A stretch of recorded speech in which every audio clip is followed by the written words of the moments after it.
Aconteceu. Aconteceu uma coisa chata no Maracanã, Natália. Você Aconteceu. pode falar para nossa audiência o que aconteceu no Maracanã? Vasco venceu o Flamengo por 1-0 no Maracanã.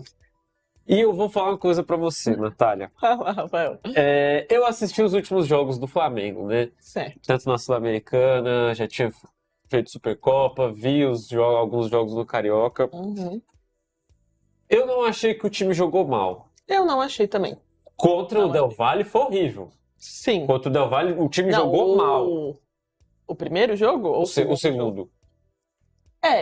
Eu achei que algumas peças jogaram bem no segundo jogo.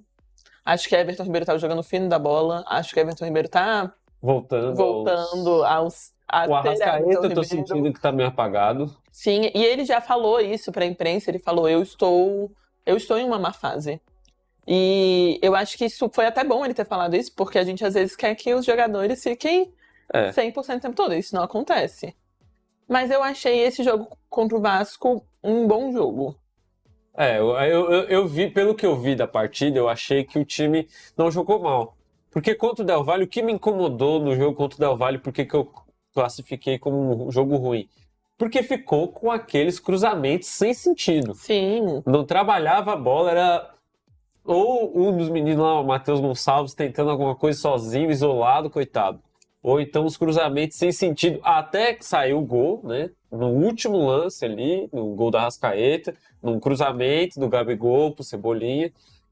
Mas ontem jogou melhor, deu trabalho pro goleiro do Vasco, o goleiro do Vasco precisou fazer boas defesas, mas o Vasco me surpreendeu e fez um jogo muito bom. Sim. Dentro também ali do que pode oferecer, dentro das limitações, mas fez um jogo sólido, jogou de igual para igual, e assim, eu não vejo culpa de ninguém ali naquele gol, né? Porque é um golaço do Puma. Sim. É Puma, né? Puma, Sim. que pega de primeira, pega uma sobra lá, Fabrício Bruno? Fabrício Bruno. Fabrício Bruno tira o cruzamento, a bola vem quicando, ele pega lá de longe, lá de não sei aonde, pegou de 3 dedos. Não vejo culpa do Santos no lance. E Santos, inclusive, pegou um pênalti, né? Depois. O Vasco ainda teve a chance de ganhar, ampliar essa vantagem. Eu lembro de um chute também do Cebolinha, que ele pega no segundo tempo. Então, assim, não achei um jogo ruim do Flamengo. O resultado é ruim. Sim. E assim, o contexto, a fase não tá... Eu vou fazer uma pergunta aqui pra você, Natália. Você acha que Vitor Pereira... Eu vou fazer essa enquete. Inclusive, produção, rola fazer uma enquetezinha, maneira? Como é que a gente... Rola? Vocês acham que Vitor Pereira passa a Páscoa dele no Rio de Janeiro ou em Portugal, Natália? Cara, isso é uma pergunta assim meio polêmica no sentido não só do Vitor Pereira em si, mas isso que eu tava falando de técnicos a longo prazo. Eu acho que o futebol brasileiro não é acostumado a criar essa cultura de deixar um técnico a longo prazo. A gente tem uma cultura muito imediatista de perdeu 2, perdeu 3 seguidas, vaza. E eu acho isso um pouco problemático. Assim, óbvio que eu quero ver o meu time ganhando, eu quero ver um bom futebol, e a gente fica perdido assim um pouco, né, de o que tá acontecendo. Acho que em muitos jogos a gente viu um meio de campo ali do Flamengo muito aberto, jogadores perdidos em campo, então a gente fica muito incomodado com isso. Mas eu acho que a gente também tem que ver os benefícios a longo prazo. Assim, o histórico do Vitor Pereira dentro do Flamengo são 7 vitórias, 4 derrotas e 1 empate. O problema é que dessas 4 derrotas foram as decisivas, 3 né? foram estrondosas. Supercopa, Recopa e Mundial. Então, assim... O que pega, muito complicado aí, na minha visão, né? Perdeu uma Supercopa pro Palmeiras... De 4-3? De 4-3, ok. Eu acho ok também. Eu acho a derrota do Mundial muito mais grave... Sim. ...do que a derrota na Supercopa. Sim, com certeza. E por conta dessa derrota no Mundial, a derrota pro Del Valle acaba tendo um peso dobrado. Muito maior. A derrota pro Del Valle numa Recopa já teria um peso grande. Já teria um peso, só que ficou ainda pior.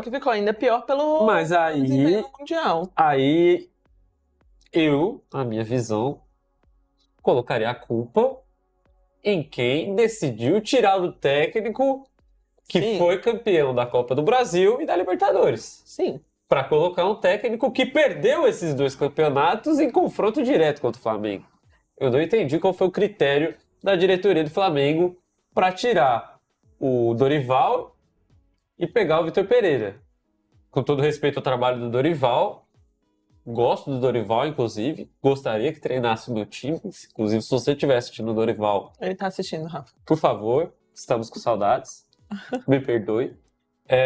Mas assim, se tivessem buscado, sei lá, um Sampaoli, que eu já vi que é um nome que está sendo cotado. Sabe? O Jorge Jesus, que também. Que é o nome que tá sendo cotado Beleza. também.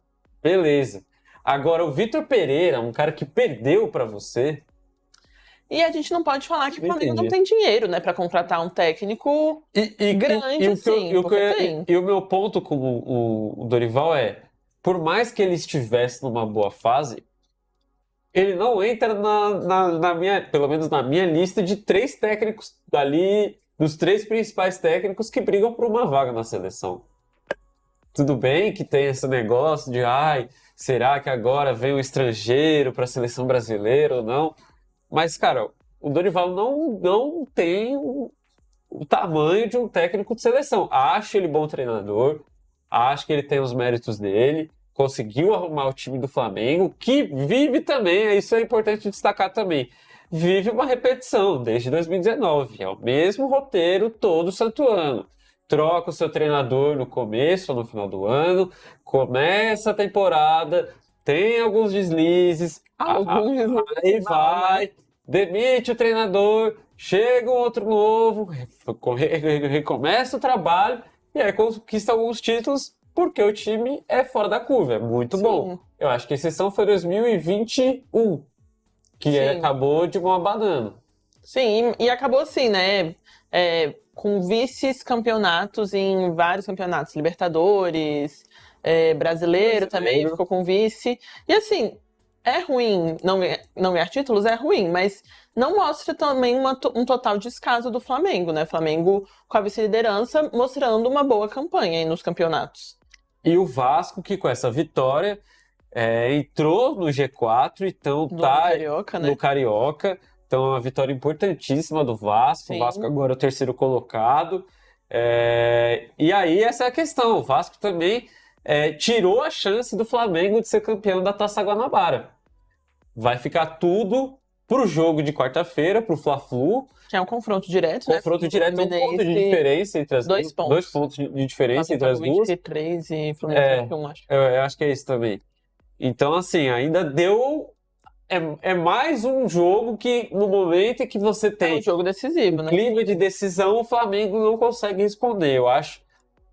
Não sei se é sintomático, não sei se já é muito precoce dizer isso, mas é o 4º jogo em que o Flamengo chega podendo definir, podendo conquistar. Tudo bem que essa taça da Guanabara, da Guanabara não é sanar nenhuma das outras feridas passadas aí, mas seria um alento, seria uma... meio que uma obrigação, né, do Flamengo ganhar um pouco para dar uma resposta pro torcedor, né, que tá aqui sem entender nada do que tá acontecendo. É isso. Então deixou tudo para quarta-feira no Fla-Flu. O Flamengo gosta de sofrer, esse é que é o negócio.